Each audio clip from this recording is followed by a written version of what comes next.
ডিভোর্সের আগে শ্বশুরবাড়ির জেলখানা মনে হতো, আর এখন ডিভোর্সের পরে নিজের বাড়ি নরক যন্ত্রণার মতো লাগছে। পরিস্থিতি যেমনই হোক, ডিভোর্স কখনোই সুখ দেয় না। জানি না আমি কেন লিখছি, হয়তো এজন্য, কারণ আমি চাই আর কেউ আমার মতো ভুল না করুক।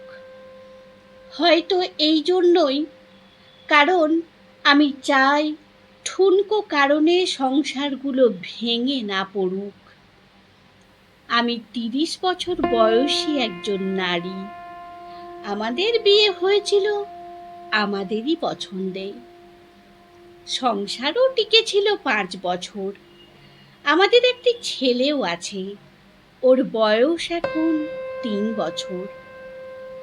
আমার স্বামীর স্বভাব চরিত্র সবই বেশ ভালোই ছিল, শুধু একটু জেদি। অবশ্য তাও সব সময় না, মাঝে মধ্যে।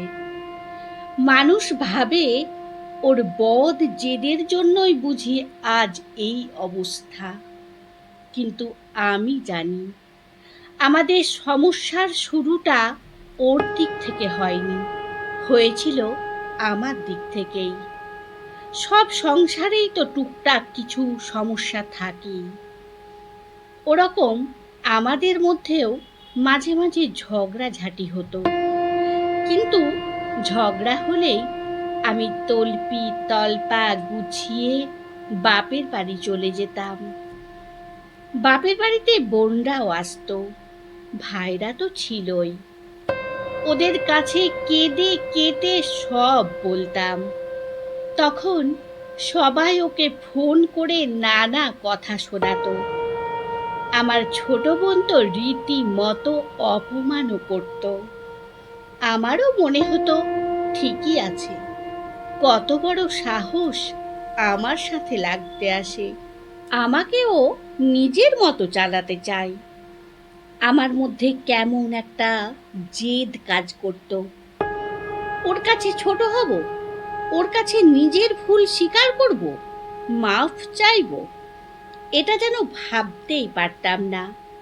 উল্টে বড় গলা করে বলতাম, ডিভোর্স দিয়ে দাও। তোমার মতো লোকের সাথে কে সংসার করে? না, ডিভোর্স আমি কখনো মন থেকে চাইনি।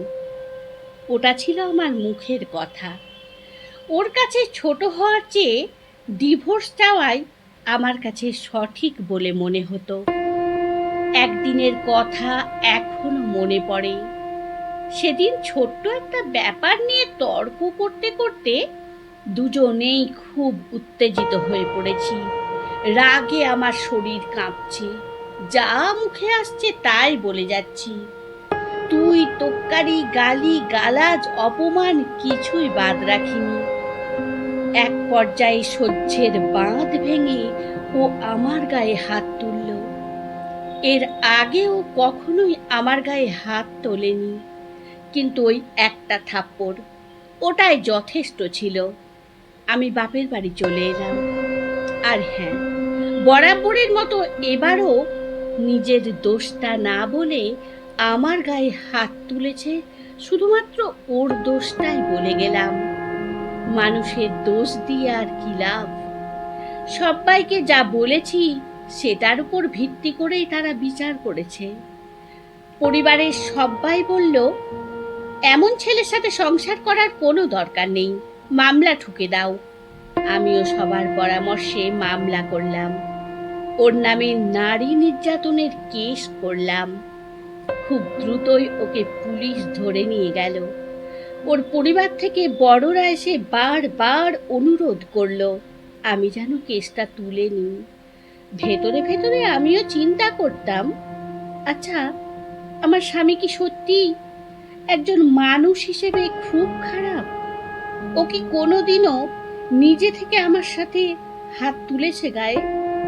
আমি যদি সেদিন তাকে অতগুলো বাজে কথা না শোনাতাম, ওর সাথে তর্ক না করতাম, তাহলে কি ও সেদিন আমার গায়ে হাত তুলতো?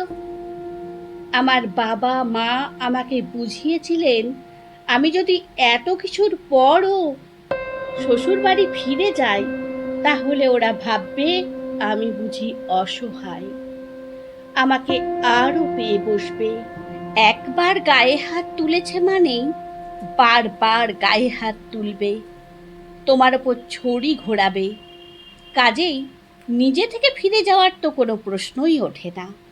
কিন্তু আমার মনের ভেতর কে যেন চিৎকার করে বলতো, ও তো এতটা খারাপ মানুষ নয়। ও যেদিন আমার গায়ে হাত তুলেছিল সেদিন হাত জোর করে আমার কাছে মাপও চেয়েছিল। এসব ভেবে ভেবে আমি মামলা তুলে নিলাম, তবে ওর কাছে ফেরত গেলাম না। কিছুদিন পর দুই পরিবার থেকে বিচার বসলো। সবার কাছে ও দোষী প্রমাণিত হলো। সবাই ওকে নানা কথা বোঝালো, উপদেশ দিল। তারপর আবার ও সংসার শুরু করলো। এর পরের কয়েক মাস ভালোই চলছিল, কিন্তু হুট করে আবার কি একটা নিয়ে আমাদের ঝগড়া বেঁধে গেল। ব্যাস, আবার কাপড় চোপড় গুছিয়ে আমি বাপের বাড়ি গিয়ে উঠলাম। এর কিছুদিন পর শুনলাম ও নাকি খুব অসুস্থ। আমি বাসায় ফিরতে চাইলে আমার বাড়ির লোকজন বললেন, এভাবে একটা ঝগড়ার পর একা একা ফিরলে সেটা ভালো দেখায় না। আর আমার বোনদের কথা ছিল, ওসব অসুস্থ টসুস্থ কিচ্ছু না, সব বাহানা। আমি চাইছিলাম ওই পক্ষ থেকে কিছু আত্মীয় স্বজন এসে ওর ভুল স্বীকার করে আমাকে তোষামোদ করে নত হয়ে নিয়ে যাক, কিন্তু এবার কেউ আসলো না। এরও কিছুদিন পর আমাকে ডিভোর্স লেটার পাঠিয়ে দিল। ডিভোর্স লেটার দেখে আমাদের বাড়ির সবাই তো ক্ষেপে গেল। কত বড় সাহস, মেয়েকে এত কষ্টে রেখেছে তার উপর ডিভোর্স লেটার পাঠায়। সবার কথায় আমারও মনে হয়েছিল, ঠিকই তো, কত বড় সাহস, আমাকে ডিভোর্স দিতে চায়। ওর সব ভুলগুলো চোখের সামনে ভাসতে লাগলো। মা বাবা মনে করিয়ে দিলেন ও হলো সেই ছেলে যে কিনা আমার গায়ে হাত তুলেছে। প্রতিশোধের আগুনে জ্বলতে জ্বলতে আমিও ঠিক করলাম এবার ডিভোর্স দেবই। কে চাই এমন ফালতু লোকের সাথে সংসার করতে?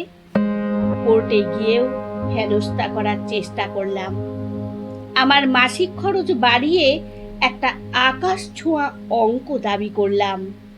আমি চাইছিলাম ওর যেন দেওয়ালে পিঠ থেকে যায়, যেন নিজে থেকে এসে আমার কাছে আবারও সংসার করতে চাই। আসলে ডিভোর্স হোক আমি কখনোই মন থেকে চাইনি, কিন্তু আমার নিজের জেদ আমাকে কুঁড়ে কুঁড়ে খাচ্ছিল। আকবারিয়ে ওকে ডিভোর্স তুলে নেওয়ার কথা বলা আমার পক্ষে অসম্ভব। ওর কাছে ছোট হওয়া আমি মানতেই পারবো না।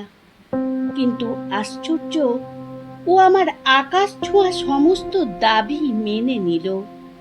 আমাদের ছেলেকে আমি পেলাম, ভরণ পোষণ মাসিক খরচ ওর সম্পত্তির সব আমি দাবি করলাম। বিনিময়ে ও পেল শুধু ডিভোর্স। আমাদের ডিভোর্স হয়েছে প্রায় 2.5 বছর। সেই পুরনো স্মৃতি আর আমার করা সেই ভুল নিজেকে দংশন করে।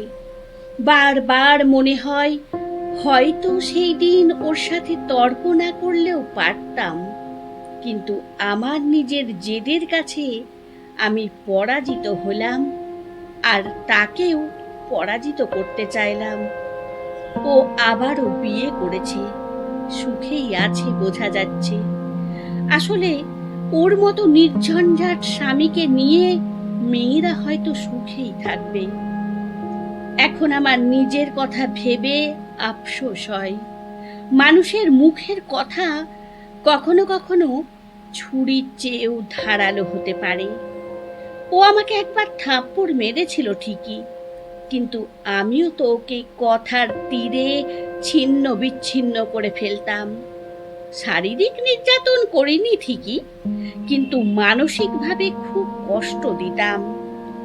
এসব কথা আমার মা বাবাকে কখনোই বলা হয়নি। নিজের দোষের কথা মানুষ কতটাই বা বলে। মাঝে মাঝে ভাবি, ইস, আমার পরিবার যদি একটু নিজে থেকে বুঝিয়ে আমাকে সংসার করার উপদেশ দিতেন, যদি আমি ওর কাছে ফিরে যেতাম, তখন ওর খারাপটা না বলে যদি ওর ভালো দিকগুলোর কথাও মনে করাতাম, আমি যদি নিজের জেদ নিয়ে পড়ে না থেকে একটু ওর কাছে নত হতাম, তাহলে হয়তো আমাকে এরকম একটা দিন দেখতে হতো না। আসলে আমি বুঝতেই চাইনি যে সংসারে টুকিটাকি লেগেই থাকে, বা আমাদের পরিবারের লোকও আমাকে কখনো বুঝিয়ে ওদের বাড়ি পাঠায়নি। শুধু আমার কথাকেই বেশি গুরুত্ব দিয়ে ওর দোষ বিচার করেছে। ডিভোর্সের আগে শ্বশুরবাড়িকে জেলখানা মনে হতো, আর এখন ডিভোর্সের পরে আমার নিজের বাড়ি নরক যন্ত্রণার মতো লাগছে। আজ আমার ভাই বোন বন্ধু বান্ধব সবার নিজেদের সংসার আছে, সবাই সবার মতো করে ঘর করছে, আর এখন আমি আর আমার ছেলে ওদের কাছে বাড়তি ঝামেলা হয়ে গেছি। আমার ভাই আর বোনদের কাছে বিরক্তির কারণ হয়ে গেছি। আমার নিজের ভাই বোনও একটু কিছুতেই কথা শোনাতে ছাড়ে না আমাকে। আমার ছোট্ট ভুলে আমার সব শেষ হয়ে গেছে। আমি আমার স্বামীকে হারালাম, আমার ছেলে তার বাবাকে হারালো, আর আজ আমি আমার ভুল বুঝতে পারলাম। তাই ঈশ্বরের কাছে প্রার্থনা করি, আর কারো সাথে যেন আমার মতো এমনটা না হয়। আপনাদের কাছে আমার একটা বিশেষ অনুরোধ, যদি চ্যানেলটিকে সাবস্ক্রাইব করে না থাকেন, তাহলে দয়া করে চ্যানেলটিকে সাবস্ক্রাইব করুন। আর আমার গল্প পাঠ যদি আপনাদের ভালো লাগে, তাহলে লাইক কমেন্ট করে জানাবেন।